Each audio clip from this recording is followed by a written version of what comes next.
Savage Nation.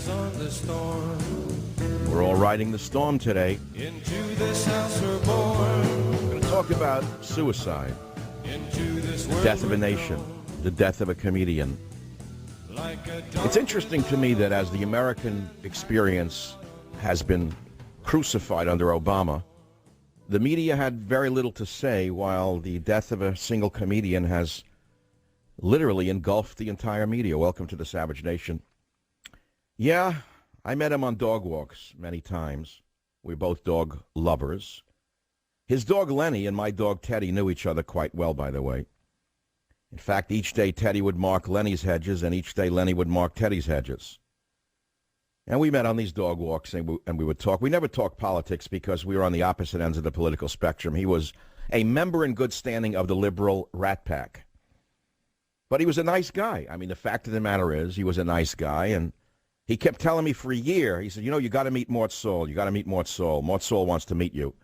Because he heard that I liked Mort Sahl. I said, well, Mort Sahl was really the godfather of talk radio, in that when he went on stage in the 50s with that newspaper wearing a sweater, and I was a kid, I said, who is this guy? What kind of comedy is this? Stream of consciousness. Anyway, they were good friends, Robin Williams and Mort Sahl, and he kept saying, Mort Sahl wants to meet you, blah, blah, blah. So he introduced us, and I took Mort Sahl to dinner up to the chalet, and we had a nice night. Mort was over 90. He had suffered a stroke. He was a very interesting man. It was an interesting thing for me because I'd first seen him so long before that. But getting back to Robin Williams, I can't say I knew him. The fact of the matter is, we never talked politics. We talked dogs. And he was a funny guy, genuinely funny. He was able to put his politics aside. I was able to put my politics aside. And we met around the hedge where the dogs both, he said it was, what do you call the hedge? He called my hedge the message board for dogs in the neighborhood. But let's stop turning him into a saint. Can I tell you what I really think about this? It's about the most outrageously aggressive act you can commit against your family. That's right, you heard me. I mean, a lot of people suffer depression. I've told you I've suffered it most of my life. Just deal with it like a man. What is this nation of ours? Overfed, oversexed, overmoneyed, and we're all walking around boo-hoo. Why don't you go look at what's going on in Lebanon right now, or, excuse me, in Ukraine. Take a look at what's going on in Gaza. Take a look at what's going on in Africa. And you're sitting and crying over what? Someone doesn't love you? You're not famous enough? You don't have enough this? You don't have enough that? What a country we live in. So it leads me to this question. Has anyone in your immediate family ever committed suicide, and what effects did it have on you or others? It's an act of selfishness, by the way, and it's banned by all three of the principal world's religions. You wouldn't know that, given the liberal brainwashing on assisted suicide. You would think suicide is as normal as choice. The same people who've told you that abortion is as normal as having a baby are telling you that, hey, life's not working out, just off yourself. Yeah, just end your life. It's yours to end. Don't think about what it might do to your kids. Don't think about what it might do to your wife, finding you stiff on a belt. No, don't think about that. Just think only about you and your pain. So anyway, what is the Jewish, what is the Christian, and what is the Islamic view on suicide? What about Hinduism and Buddhism? I have the answers for you.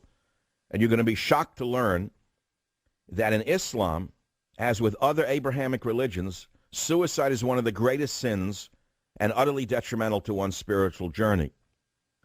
And listen to this. It's very important you hear this because you may learn something that you can help one of your Muslim friends with. A verse in the Quran says, and do not kill yourselves. Surely God is most merciful to you. So really, since suicide is forbidden, then what about suicide bombing? Oh, so the jihadis are violating Islam. Did you hear that? So jihadis are not Muslim. Who are they? Well, they're violating their own religion. Most Muslim scholars and clerics consider suicide forbidden, and they include suicide bombing as being equally forbidden. Tell that to the morons who are being told that they're going to go to heaven. They're going to go to the other place, by the way. Yeah, that's in the religion of Islam. The prophet said, he who commits suicide by throttling shall keep on throttling himself in the hellfire forever, and he who commits suicide by stabbing himself shall keep on stabbing himself in the hellfire. What does that have to do with he who blows other people up? I guess he'll be blown up forever. We'll talk about the Jewish view of suicide. It's similar because the Jewish view was very much that which the Christians and the Muslim folks picked up on. Jewish law was the origin of most of Christian theology on suicide, as most of what Islamic theology was on suicide comes from the Jewish theology on it. It's not your body, in other words. You don't own it. It's not your property. Has anyone in your immediate family committed suicide? What effects on you and others? An act of... But why did Robin Williams commit suicide? I don't really know. I will tell you that there are many stories circulating right now about the fact that he was very unhappy that his new comedy series was not picked up by CBS. He was unhappy that he had to do these repeats of the old movies. He felt it demeaned him, that it wasn't, he wasn't, in other words, getting the acclaim he once had, and he felt unloved, in plain English. You have to understand something. I'm in the performing arts, whether you know it or not. You think I'm your brother or your father or your mother or your sister. In a way, that's fine. Talk show hosts fulfill that role. But at the end of the day, those of us who go out on the air every day are performers. We, too, are looking for love, whether you know it or not. And often we find hate. 30 books later, 20 years later, and I'm still hated by the liberal establishment that is lionizing this poor soul who committed suicide the other night.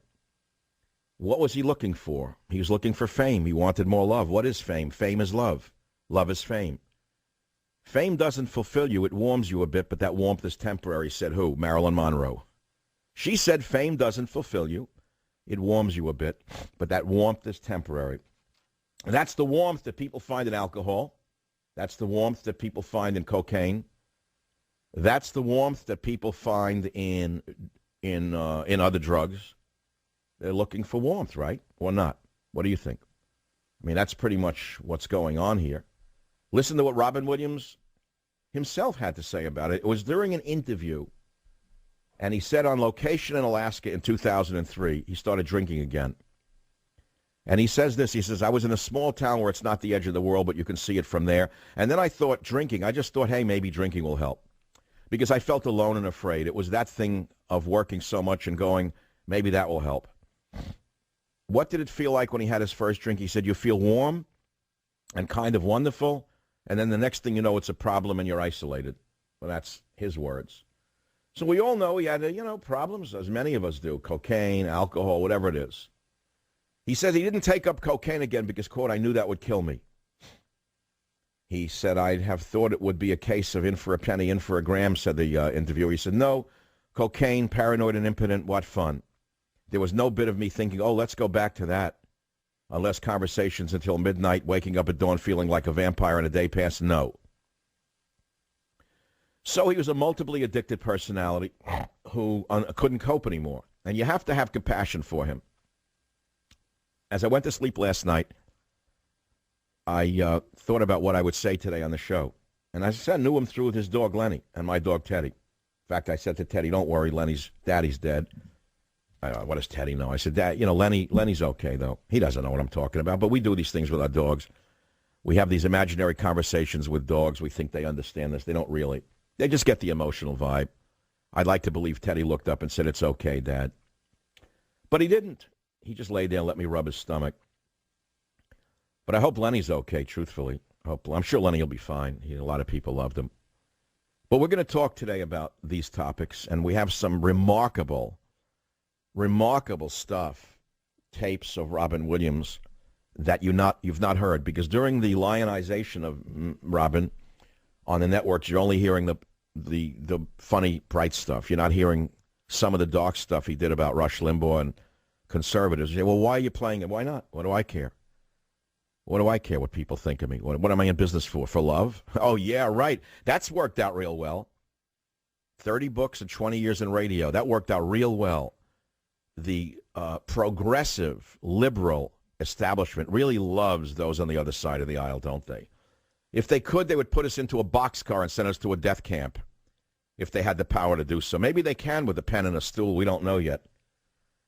But here I am. I mean, I don't know the guy's politics. I know he was a liberal and a member of the liberal establishment from Hollywood, which is why, as I say to you, if the Pope had died, there'd be less coverage than there is for the death of this nice guy, this comedian, who I knew through the walks of our dogs. But I think you need to listen to me when I say to you it's the ultimate act of selfishness. Don't lose that in anything that I say today. All I hear are, oh, depression this, oh, depression that, Dr. Schmendrick, Dr. Blowhard, How about saying for once that it's an act of selfishness to commit your suicide? Maybe it'd stop the next guy from hanging himself instead of holding his hand and telling him, oh, poor baby. Poor baby, you're suffering because no one loves you. Poor baby, you're suffering because you don't make as much money as your neighborhood. Your shoes aren't as shiny, your wife's not as pretty, and your car is more dull. What a country we live in. Everyone's walking around feeling sorry for themselves. Everyone's about to commit suicide because their life is no good. Well, take a look at what happened to the people in the Middle East because your Islamic buddies just took 500 of them, the Yazidis, and buried them alive. Tell me what that would do to your heart. I'll be right back on the Savage Nation.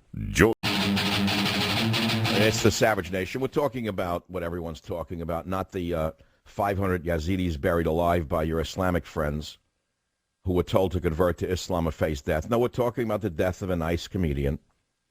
And as you know, America has its priorities in the right place. Even the president took time out from his vacation to comment on the death of Robin Williams. Ukraine, Gaza, Iraq, St. Louis, Libya, it's all the same to him. So we're talking about suicide because I consider it an act of aggression towards your family. And unless you understand where I'm coming from, you'll misinterpret what I'm saying. There's multiple sides to everyone. Some is the public side, which we all see, and some is the inner side, which we shouldn't see, myself included. I come as close to all of it as you're ever going to see. But the fact of the matter is, there was a side to Robin Williams that you rarely hear, and here's one where he blasted Sarah Palin.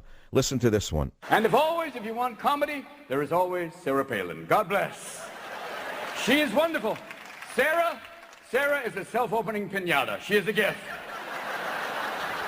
How did they find her? Was it Project Running Mate? Is that how they got her? Did Ronald Reagan have a kid with Vanna White and drop it off in Alaska? And it was raised by wolves, and that's why she hunts them? You're not my dad, you're not my dad. And she says amazing things like, I know about Russia because I can see it from my backyard. You have supervision, number one. Okay, so that's easy, because it's easy to do Sarah Palin bashing when your audience is all stoners who think you're so smart and Republicans are so stupid and they're so clever. But when have you recently or ever heard a comedian lambasting, for example, Hillary Clinton or one of the other icons like Dianne Feinstein or Barbara Boxer? Like, I heard the White Rhino was on the loose, but I didn't know it was running for office. What if a comedian did that about Hillary Clinton? I heard the White Rhino was on the loose, but I didn't know it was running for office. I think that would be really picked up by the Tonight Show, don't you? Just loved by, I think Spielberg would be knocking at the door for that one. So you have to understand that fame in this country is directly tied to your political orientation. Unless you're in the liberal mafia, you ain't going nowhere, bro. You understand how that works? That's not to take away the man's comedic genius, which he had, and the fact that he was a nice guy. Don't misinterpret me. We like dogs together. That was it. But he always called me boss. That was interesting. He was always slightly weird when he met me. He was like, hey, boss, how are you? Always, but never said Michael. Never said, hey, Savage, nothing. Hey, boss, how are you? And he would sometimes crack jokes. Sometimes, frankly, I had him almost on the floor. People don't know this. I did some riffs with him in the street. I don't even remember them, but I did my shtick. I had his knees buckling. That didn't yield a friendship. Never went there. He only hung out with the people in the neighborhood who were unknown because they idolized him, and he didn't want to be around the famous talk show host or novelist because I think the competition would have been too great. If you have a comment to make on any of this stuff, we're going to have a piece on Robin Williams shortly that he did on Rush Limbaugh that you'll find enlightening, I think. Anne Marie, WABC, you're the first up. Go ahead. What's your topic? Hi, Mr. Savage. I had to respond to your comment about suicide being the ultimate selfish act someone can do, and I think your listeners need to know that. I think you have to understand that depression is a chemical imbalance in the brain, and he was not only depressive, he was manic depressive, bipolar. So am I. So what? I've been this way since I'm 5 years old. Right, but I think when someone is like that, they're not in their right frame of mind. That's nonsense. That's utter nonsense. That's the psychiatric excuse for everyone's bad behavior. I'm sorry, Anne Marie. There has to be some self-control within all of this. We all have a sine curve of emotions, up and down, some up, some down, some more up, some more down. But let's stop with the medical establishment brainwashing us into thinking we all need to be medicated or giving us the psychiatric voodoo to keep us from hanging ourselves. Would you feel the same way if someone was an insulin-dependent diabetic? No, that's a different story. It's not the same thing. People that have certain types of depression, they have chemical abnormalities in the brain. I've heard junkies tell me that they're medicating themselves with heroin. Have you heard that? Excuse me? I've heard junkies say they're self-medicating with heroin. Have you heard that? No, I haven't. Have you heard alcoholics say it's time for me to take my medication as they have the next shot? So you got to be cautious when you say that it's a chemical imbalance. And we're talking about suicide. And you should too. And I'll tell you why I'm doing it. It's very important you listen to me and hear me out. Because with the liberal psychosis that's raging through this society, where they're telling you that assisted suicide is a perfectly natural choice if you're unhappy, right now in the Netherlands, they're letting children as young as 11 years old kill themselves. I think I'm making it up, right? This is the land of the insane. The Netherlands have become totally disconnected from their Christian roots. So now, if an 11-year-old is unhappy, he can kill himself with the assistance of a doctor, no less. So in other words, if you hear that assisted suicide is perfectly normal, well, hey, you're not happy, hang yourself. You're not happy, shoot yourself. Don't think about your wife and children. Don't think about anybody. Think only about you and your unhappiness. Now you understand where I'm coming from or not? So last night, I walked down there. There were 100 trucks in the street. Every ghoulish TV truck in the world was near the house, his house. Walked over there with the dog from about a mile away. And I talked to a news guy who recognized me. I said, I have no comment, but we chatted. He was a very nice guy. I said, none of this is on the record. He was a very respectful guy, and we both were men. And I think from a different time in America, he was maybe 40. I'm a little older. And I said, well, how do you feel about this act of hanging yourself in your garage for your wife to find you? He said, it's terrible. Not very manly. He said, if a man does a thing like this, he should do it away somewhere in the woods so that a wife doesn't find them or whatever. I said, that's how I think. I mean, what is this going to do to the children? What is this? So, I mean, unless you see the perspective and where I'm coming from, you can easily castigate me. Go ahead and do it. I'm used to it. I'm used to it. I'm trying to tell you there's a mass hysteria in America on so many topics, including the issue of depression and suicide. I have a different viewpoint. So I'm asking you if anyone in your family committed suicide, or what effects did it have on you and others? Maybe people want to listen to you and understand that it has an effect onto 3 generations. You hear me? Do you hear me or not? KSFO, San Francisco. Mike, the Robin Williams suicide. What's on your mind? Hi, Mike. Really enjoy your show. Can you hear me? Yes, sir. Okay. Hey, unfortunately, Mr. Williams joined an exclusive club yesterday. I guess you'd call it an infamous exclusive club. We've got Monroe, Belushi, Farley. You can go on and on. But I just want to say briefly, if you can't like yourself or love yourself, I don't know that you're going to make it in this world. And there was a poem that I read maybe 10 years ago about it. I think the guy committed suicide. He wrote this poem, The Man in the Glass. When you get... wait, before you go on, I have long observed that entertainers in general are all seeking love. That's a pretty well-established fact, is it not? Yep. Okay. So following that theory, the greater the need for love, the greater the hole in your being, the wilder and better your performance will be, depending upon your talent. You follow that theorem? Yes, I do. Okay, so the greater the entertainer, the greater the hole in his soul. I mean, that's an important fact to remember. So I know, and Mike, I know we can think of a couple others that are on the brink of joining this same club. feeling I'm going to get up tomorrow morning or the following day, and one of these guys is going to join the club. And I think we know who they are. We see them. Who? Who are they? I don't know who they are. Well, You know, kind of a pox upon them. I don't know the next man's soul.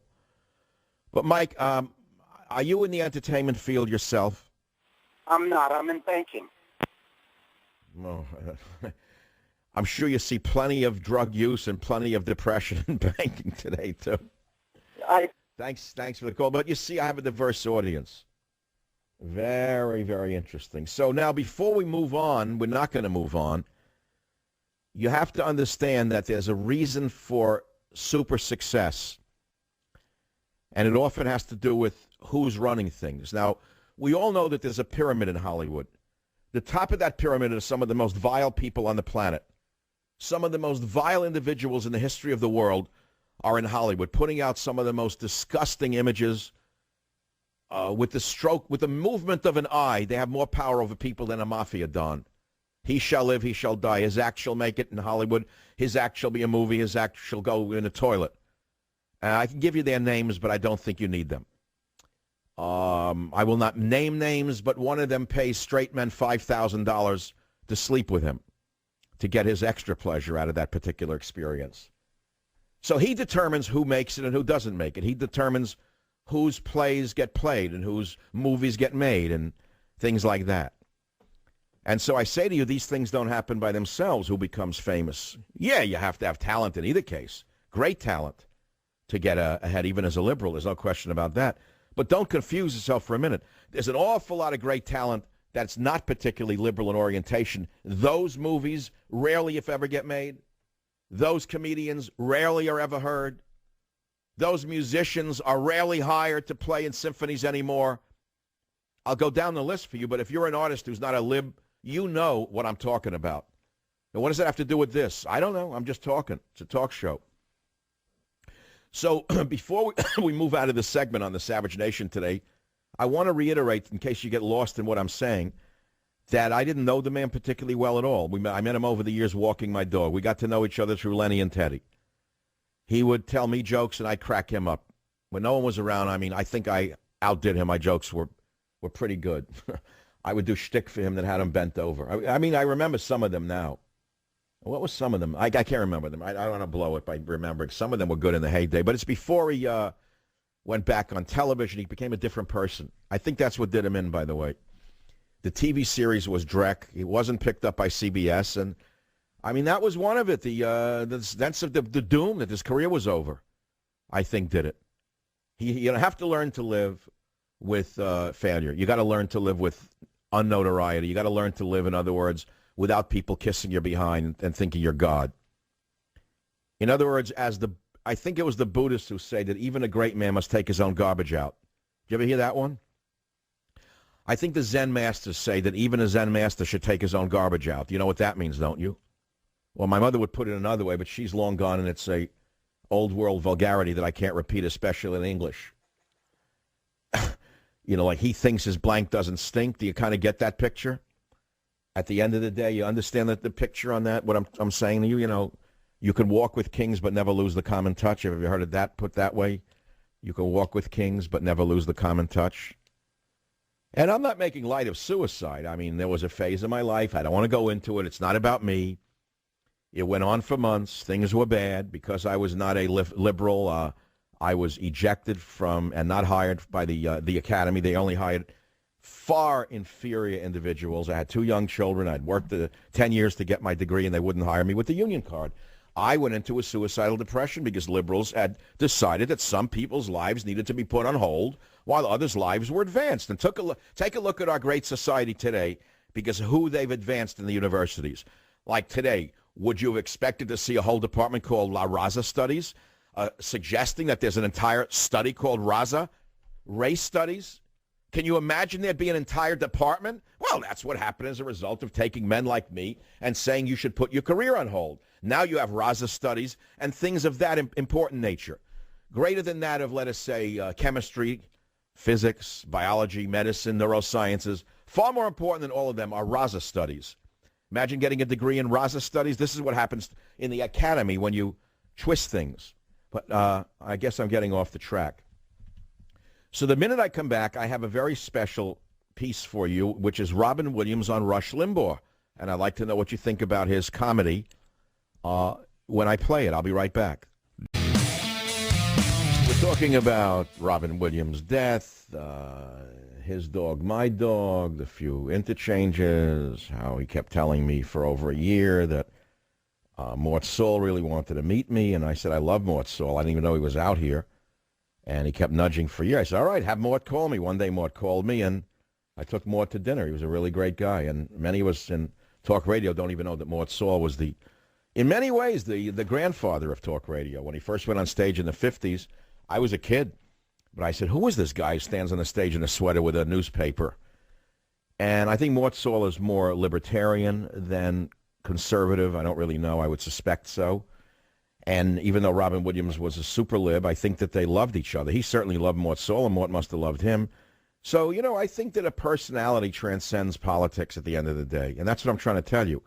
But I'm also trying to get across the point that suicide shouldn't be taken so lightly as just a choice. That it's just choice. It's very important that you understand that it's an act of violence against others. And think of others. Don't just say, I can't take it anymore. Call a suicide hotline. Go see a psychiatrist.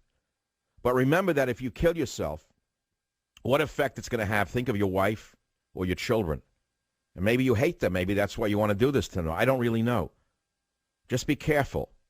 Think of others, not yourself. Joel on WABC, what do you have to say about this suicide business? Right. One about the suicide, and if I have the opportunity about what's happening on the mountaintop. Now, regarding the suicide, I believe his fans, Robin Williams fans should go out on the streets and celebrate because that's how he wanted it to be. And as far as his loving dogs, as you mentioned, if he really loved his own dog, he wouldn't have committed suicide. Well, let's not go there. I'm sure the dog is going to be well cared for by his family. Good God, there's a lovely wife and children. They're not leaving Lenny alone. They're not putting him out to let him run in the street. Right. Mike, his loved ones. That's one of the practically the most selfish thing to do on the part of a human being. Committing suicide when you have people you have to support, not financially necessarily. I mean, more. Yeah, but if a person's depressed, they can't support anybody. And the fact of the matter is both Jewish, Christian, and Islamic and Hinduism, it's unacceptable in all of the religions. Buddhism, Hinduism, Islamic, Christian, Jewish. All religious views on suicide are the same. It's condemned. There's not a religion that accepts it except the false religion of humanism. Now, you mentioned about... I'm going to move on. I feel like I'm being hectored. He reminded me of an Armenian history teacher I was. I liked him, but I don't know why. It was like I didn't have a match with that voice. Come on, I'm not trying to be mean. It's like, Teddy, stop it. Think of Lenny the next time you bark while I'm on the air. Thomas on WABC, welcome to the Savage Nation. Hey, Michael, first of all, I'll offer prayers for Robin Williams. He did a lot of humanitarian things, but I want to refer back to your mantra. Liberalism is a mental disorder. It should be the 11th commandment, Michael. If you look at the death camp that has started in Hollywood from Marilyn Monroe all the way to Robin Williams, when is Hollywood going to figure it out that drugs and godlessness leads to despair, Michael? When are they going to figure it out? Is it ever going to happen? Well, before we go on that track, you're not saying that devout Christians or Jews or Muslims don't commit suicide, are you? Much highly unlikely, Michael. Yes, a lower rate of suicide amongst the religious. That is true. In fact, devout Christians who I've spoken with know that it's a severe prohibition. They would never go there. Sin for Catholics. It is a sin. It is a sin for Catholics. Do priests still tell people that or not? They do. Do the churches still say that suicide is forbidden? Very quietly while they're telling you to protect the environment first. Uh-huh. Okay, so they worship Gaia instead of Jesus. I get it. All right, look, there's a lot to be said here, and if you have something to sound off with on what effects someone's suicide had on you, and I have a lot more to say about this specific issue of a very nice man. As I went to sleep last night, I thought, be sure to tell everybody that he was a nice man, because he was. Yeah, the black dog is everywhere. That's what old Churchill used to call his depressions. Welcome to the Savage Nation.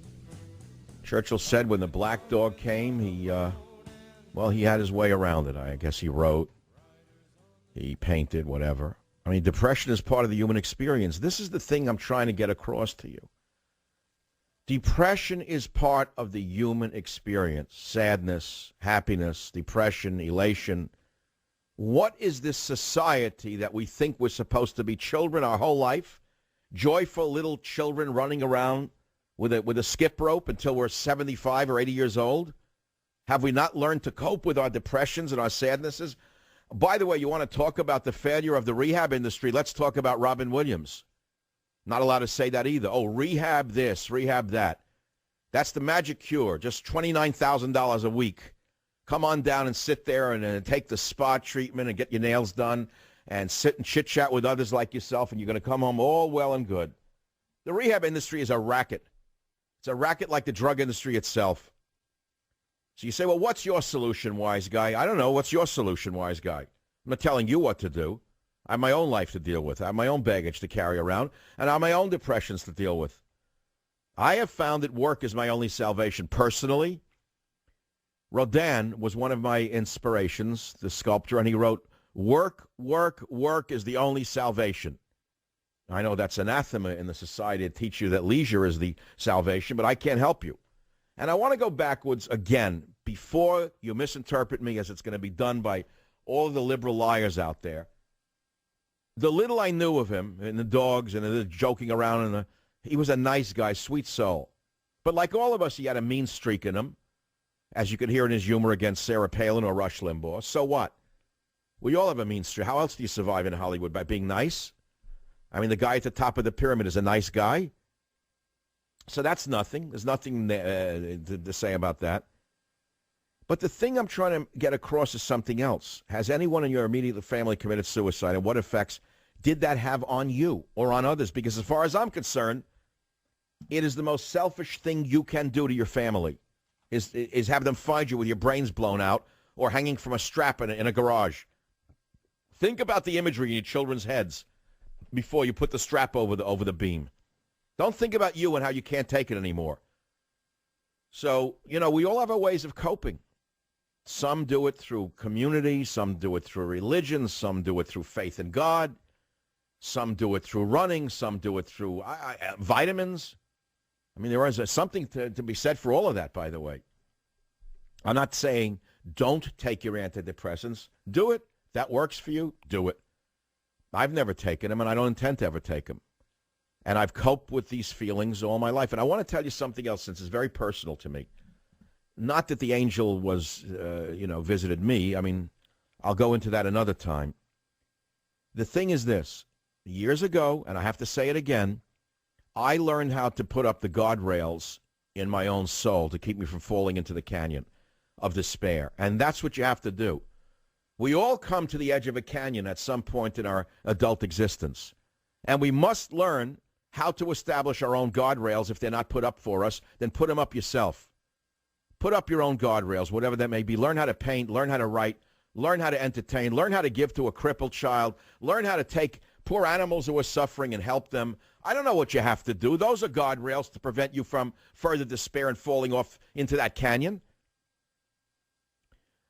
855-407-282, but you're not going to be able to get through today because everyone's talking about the same thing. Maybe it's a relief to talk about that instead of the world. Maybe in a world filled with such murderous psychotics as we see amongst the Islamo-terrorists and the Islamo-fascist movement per se, and this dreamer for a president, maybe it's an escape for all of us to escape into the suicide of Robin Williams. Maybe the world is such a mess right now that it's a safe place to go. And so we can make it very personal if you wish. WABC, Steve, go ahead. You're on the Savage Nation. What's on your mind? Yeah, hey, I'm coping with it. My father, he took his life 20 years ago, but it was a different situation, I think, for him. And I'm kind of proud of him in a way. He ended up with a stroke, and he ended up with what they call aphasia. And I find it very, very hard to understand certain things. Like, I kind of lost faith in God. I'm trying to get back into it, and I never raised my kids. But wait, I'm not following. Your father committed suicide is what you're saying, Steve? Yes. Yes. I don't want to dwell on it because you brought it up. Who found his body? I did. And it had no effect on you? No, you know what? It doesn't. You know what? It doesn't really bother me. I feel strong. I think he did it because he knew I think I can handle it. Well, you're a strong guy. I mean, didn't affect you negatively, so you know that's a good thing. I look at it like this. You know what? Like I said, I think his situation was different. He had what they call aphasia, and you know, I would work on the car, and I'd say, you know, Dad, come on, let me give me a hand. And I'd say, Dad, can you hand me that wrench? And years ago, he would be able to, no problem. He was the guy fixing everything, but he couldn't tell the difference between a wrench and say if there was a brick laying there, and he was very frustrated. And you know. But yes, no, I do understand that. I'm gonna, and I thank you, Steve, for calling the Savage Nation. That opens up one line at 855-407-282. We're talking about suicide right now, especially that of Robin Williams, with some personal notes of my own, in that his dog Lenny and my dog Teddy knew each other quite well, and on a regular basis, Teddy would mark Lenny's hedges, and Lenny would mark Teddy's hedges. But aside from that, I didn't know the man. He was a nice guy. Everyone liked him. He was nice to the neighbors, and they all liked him. But the thing is that there's more to the story than that. I mean, there's a lot of things we can talk about, including the failure of the rehab community. You're not going to hear that, by the way. I guarantee they'll spend millions of dollars on publicity around the clock now to tell you that it has nothing to do with them. Oh, no, but it has a lot to do with the fact that rehab is a crop of garbage. It's a business. Oh, yeah, I'm in rehab. I need to go to rehab. Yeah, right. I think you need to go to somewhere else other than rehab. It's a, you know, whatever, to each his own. It's not from my generation, rehab. It's an industry today. You have to learn to cope with things another way. You know, experts are going to tell you. Go look into what the experts do behind the curtain. 855-407-282. I wanted to something else that was pregnant on my mind, and I can't remember it. Oh, we have a piece for you of Robin Williams on, was it Johnny Carson, putting down Rush Limbaugh, that you have to hear for a reason.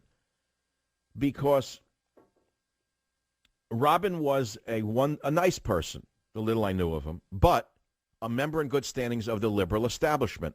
He was one of the Rat Pack. So listen to what he said about Rush Limbaugh on the Johnny Carson show. You must love the Rush Limbaugh Viagra story. First of all, it seems like a little redundant for him to take Viagra, you know? The fact that he takes it and he gets taller. You know, it's a wonderful... I mean, what do you need, Ryan? It's a hard thing when... He's a big already. What do you need? This was Jay Leno, sorry. Thank you. Good night, ladies and gentlemen. Thank you. Our lines are open. But he's got kind of a tradition of doing that when he used to have his maid be the mule. Mr. Limbaugh, I come back with your medication. You know? Where was he? Where was he staying in the Caribbean? Club medicated? I don't know. The Dominican Republic. The Dominican Republic. Yeah, so he's down there on the beach picking up things without his hands. Right, exactly. What are you doing? But Rush is he's playing horseshoes again with the hookers. But he said he was on an all-boys vacation, which makes it worse. Well, that's actually. code. Yeah, it doesn't. What do you need to take Viagra on an all-boys vacation? I can't quit you, Rush. What do you know now? Hey, Jake Twist, Rush, I know you now. Don't you make me do this on Humpback Beach. Don't you make me say it. Humpback Beach. So, all boys vacation, and he's coming back with Viagra. That's what it said. I like to go fishing, the old fly fishing with Rush. What are you doing? Just fishing. Yep, right there. What are you doing? That's an old code word. What are you doing? Yep, fishing. I'm just watching Did you it. bring your rod? Yes, indeed. Our editor's back there. Mayday. We need another editor. Need another editor. Any synonym for rod? How about, no, not that one. Say neck. Did you bring your neck? Did you bring your neck? Let me move to a nicer story. And All right, so what I'm getting at is there's a multiplicity of faces, the man with 1,000 faces, and you only see one of them. The deification of any individual disturbs me. And when have you last heard anyone do a roast of a liberal and get on the Jay Leno show? Answer, never. When did you last see a movie where liberals are lambasted? Never. When has there been a movie putting down Obama or Hillary Clinton or such? Never. Why? Because the man at the top of the pyramid in Hollywood decides what gets made and what doesn't get made, who becomes famous and who doesn't become famous. And so, therefore, we need to see the entirety, the totality of the story. And there's a lot more to the story than meets the eye. Craig on WABC, go ahead, please. You're on the air. What's on your mind? Okay. Sometimes the best of life is over when you get to be 63. He's out. Robin Williams is doing Night at the Museum 3. And imagine him having to go back to Miss Doubtfire 2. He's lost his best friends, John Belushi, John Ritter, and especially Christopher Reeve. You know, what does he have? Well, that's what the media is saying. How long ago did Christopher Reeve die? A day. I'm sorry, when did Christopher Reeve die? 13 years ago. Oh, so how can you make that the reason for suicide? That's a real stretch. Well, listen, I broke my neck, and I went through a traumatic thing, and I still cry because Christopher Reeve was my only hope. He could have gotten into one of those skeleton suits if he had lived to this day. No, but what you said at the beginning is very important, and we shouldn't go over it, which is that he was depressed, in my opinion, and what I have heard, by the fact that he was doing remakes of his earlier successes, and he felt that his career was over. And it was very depressing for him to come to that conclusion, Craig. He could not live with that. And the Sarah Michelle Gellar, we're stupid, whatever that CBS show was over, crazy. Yes, and CBS didn't pick that up, yes. By the way, it came out today that not only did he hang himself with a belt, he tried to slash his wrist, according to what we heard from the coroner today. They found a penknife with blood and whatever, and, you know, it's all over the media now. And that's the story. And what is it saying about the belt? Not in the chair, it was suspended, blah, blah, blah. They were pretty specific during the press conference today out here in Marin County. It says the actor had apparently tried to kill himself by cutting his left wrist. Quote, the inside of Mr. Williams' left wrist had several acute superficial transverse cuts. A pocket knife with a closed blade was located in close proximity to Mr. Williams. The pocket knife was examined and a dry red material was located on the blade of the knife, which appeared consistent with dried blood. By the way, Williams' shocking death, it says, came little more than a month after the actor checked himself back into rehab in a bid to stay sober. So, the little I knew of him, he was a sweetheart. I never had a bad word one way or the other with the guy. We talked about dogs.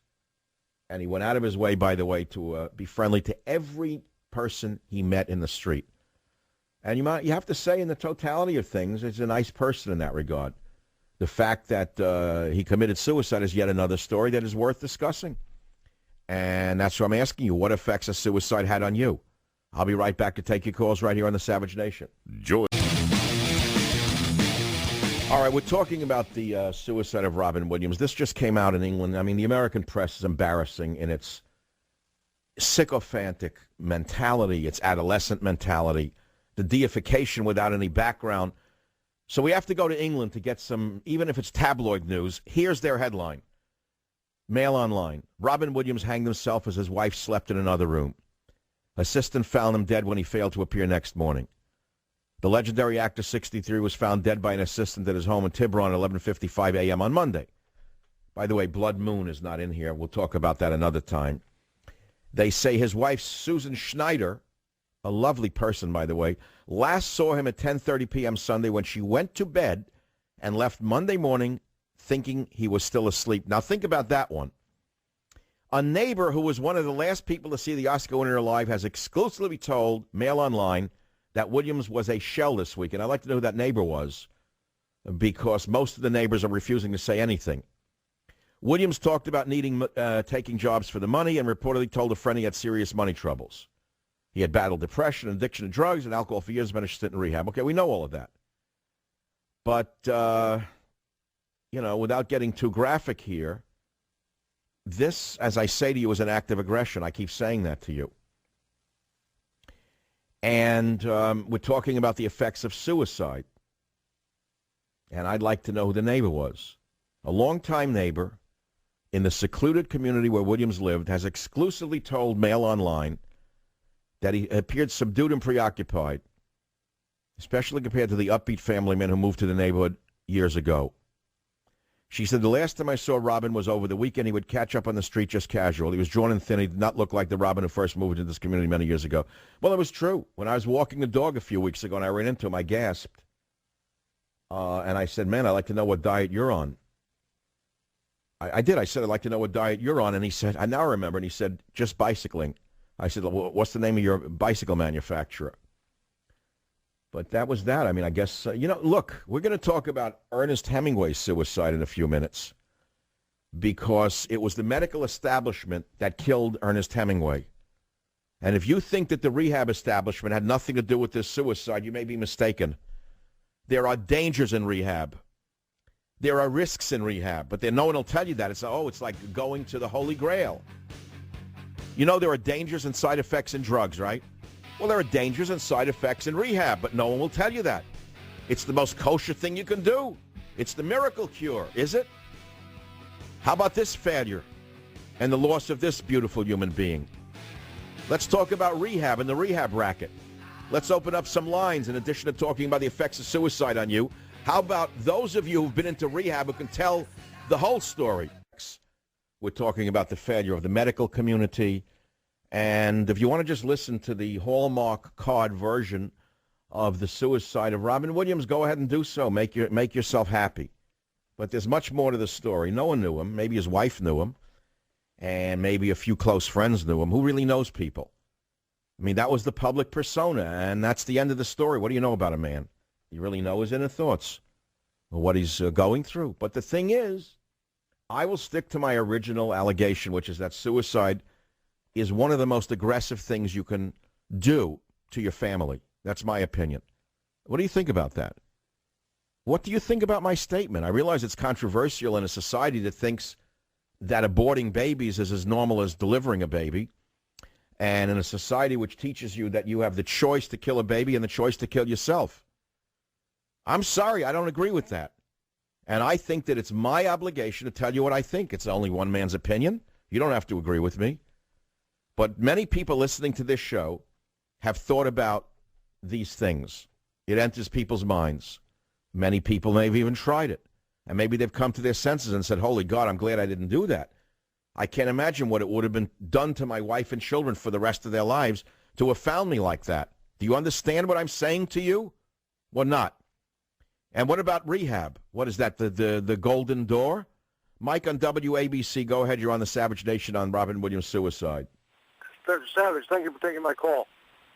Yeah, I had been to rehab twice. And it's a gateway, but I think it's rehab is not a solvable thing. You got to. I have found my personal experience. I've been sober for 17 years. I've fallen off the wagon, went back to rehab, but I learned nothing new. And I had been able to get my demons out of my head and be able to continue with my life. What is a demon? What is this thing, demons? What is a demon? Well, I mean, I'll be honest with you. I'm an alcoholic. Yeah, but when people say demons, what is a demon? It's always that in the back of my mind. It's not like it used to be, but it was always there. Like, let's go drink, let's go get drunk, let's drink. And to me, that's a demon. But I've been able to. I don't think it's a demon. I think it's a choice. And I got to tell you something. I know people who've kicked alcohol without rehab. They made up their mind they didn't want to drink anymore. They decided that it wasn't. They didn't say they had an illness. They didn't say they had a chemical imbalance. They didn't say that they needed help. They just said, I had enough of alcohol. I'm not drinking anymore. I've known people who could do it on their own. Would you believe that? Oh, I do. I believe that. I met people like that. Right, and they told me that really it's a nonsense to say it's a mental this and a chemical imbalance. They say it's a choice. Either you want to be a drunk or you don't.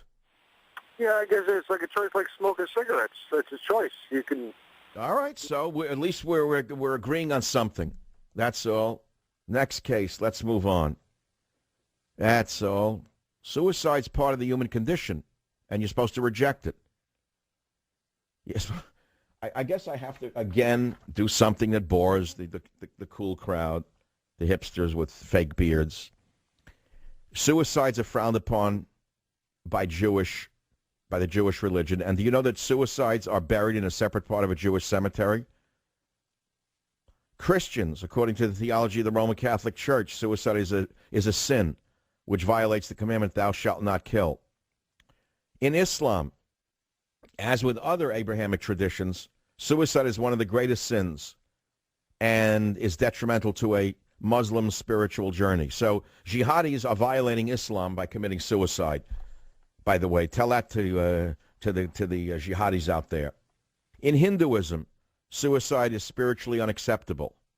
It's considered a violation of the code of nonviolence and therefore equally sinful as murdering another. What about Buddhism? They don't believe in it either. It's seen as a negative act. If someone commits suicide in Buddhism in anger, he may be reborn in a sorrowful realm due to negative final thoughts. We're not condemning the individual. We're not casting negative aspersions on a suicide. I'm telling you that there's not a religion on earth that accepts suicide as the path. And the main point I'm trying to make is think about what effect it has on your wife, your children, if you're a man, or the other way around. Think about the effects on your children. How they will think of you forever, hanging on a rafter with a belt, or your brains all over the floor. Is that an image you want them to carry around? Are they ever going to have a normal life? WABC, Darren, welcome to the Savage Nation. Yes, thank you, Mike, for taking my call. My opinion is I agree with you 100%. To do what you did, I have 4 children, to do what he did was unfounded, unbelievable. But my point is, being a liberal, I think it actually hurt him because they want everybody in the country to have everything they could possibly have for free, give it away, but when all his liberal friends, all these movie stars and entertainers, nobody was there for him. It seems like maybe he was on a desert island alone, and none. They kind of like turn away and leave him. Well, I don't know that you can say that in all fairness. He moved away from Hollywood to be out of that scene, to be removed from the temptations of the drugs, the alcohol, and whatever. And he moved into an isolated suburban community specifically to get away from that. So I wouldn't say that his friends failed him. He moved away from that community. But I would think during the course of his career, all the things he's done, there has to be someone there that would say, something doesn't seem right with Robbie. Let's. Well, all right. Well, you have to ask yourself those questions, and we can start asking what Mail Online is implying, that his wife was sleeping in another room. I mean, what does that mean? What does this act towards her mean? Think about that one, Darren. Yes. You want to talk about it? Am I allowed to even get into that or not? Well, if you want to, I could read through the lines myself. I see, I know for being here in New York, you hear on the news he was in financial trouble for a couple of years now. But even that. No, that's no reason to kill yourself. You downscale your life. That's no reason to kill yourself. I'm talking about something else. Your wife's sleeping in another bedroom. Okay, that happens in marriages. Not a big deal. But you kill yourself in that house? What message are you sending? Oh, no, I agree with you 100%. All right, so I'm sorry if people are offended by this, but it is an act of aggression, in my opinion, Darren. Yes. You're sending a real horrible message to someone when you do that. Yes. A man could say, I can't take it anymore, and drive 10 miles away and take care of business, okay? But go hang yourself in a garage? What is this? What is he saying here? He was mentally. I don't know. I mean, look, I could start doing a Freudian here. I don't know anything about that. But they're publishing these stories now. So, How to Make Friends and Influence People by Michael Savage, making millions of new friends every day. How to Be the Most Unpopular Man in Your Community, Michael Savage. That's my next bestseller. I've learned to live with a lack of celebrity, a lack of fame. And unlike other talk show hosts, and maybe I should go out and do the speeches that they do to get the accolades. I don't do it. I live alone with a dog. And you say, okay, great, good for you. Maybe I miss, that crowd and the love and the adulation, but I don't do it. I don't know. I don't do it. Maybe it gives you a high, and then what? Then what? Then you're down the next minute? What happens when the roar of the crowd is over and all of the glad handing and they signing your books? What then? You still have to go home and sleep with yourself at the end of the day on that pillow. You still have to close your eyes, and whatever goes on inside that cranium of yours is yours alone. And some people just can't deal with it. It's that simple. And I think that a person who is that suicidal, that unable to cope, should commit themselves temporarily to a facility that is capable of taking care of them. And I don't know that they exist, frankly. It's a little different than rehab, by the way. There must be places that can put you on, like a high-class suicide watch or something. I don't know. Does that exist? I don't know what that's called. There's no jokes to be made about it. So, WBAP, Dallas, Texas. Jeremy, BAP on rehab. Welcome to the Savage Nation. Go ahead, please.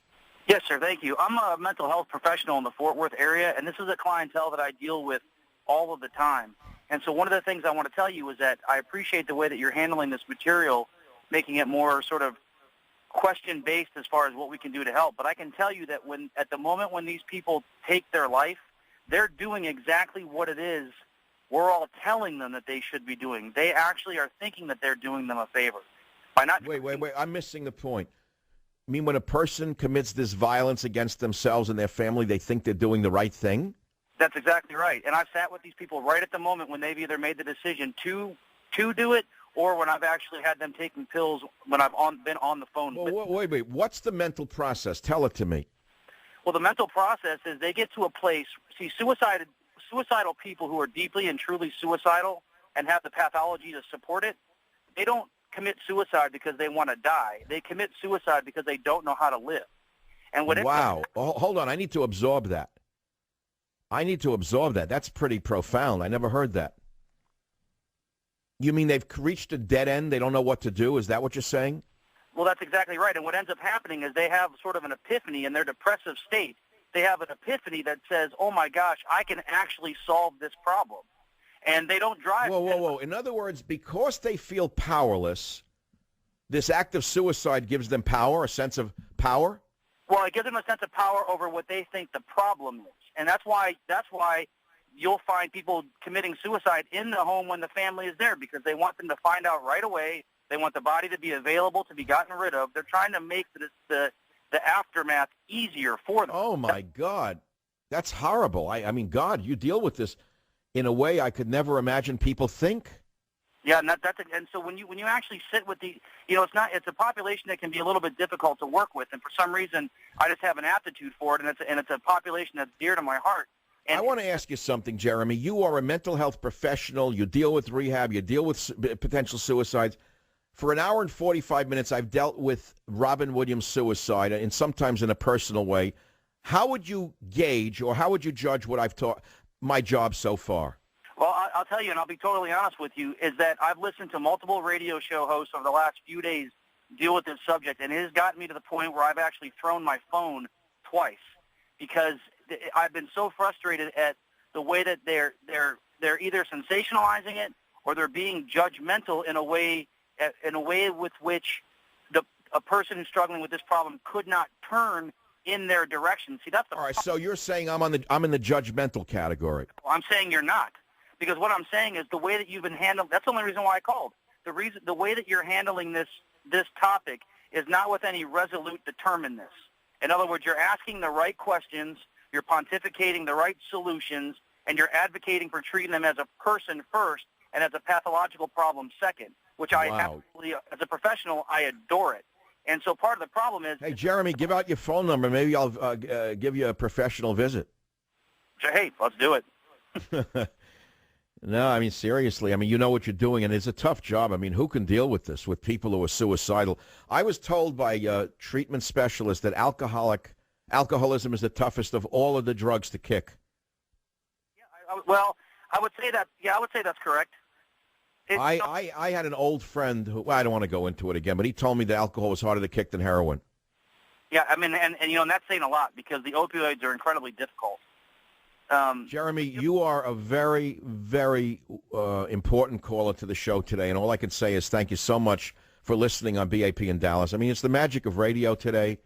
It's sort of a national tragedy in a way, even though, forget politics for a minute. I told you, the dogs brought us together. Let's leave it at that. He was on the left, way, way left, and I'm on the other side. Never talked politics once.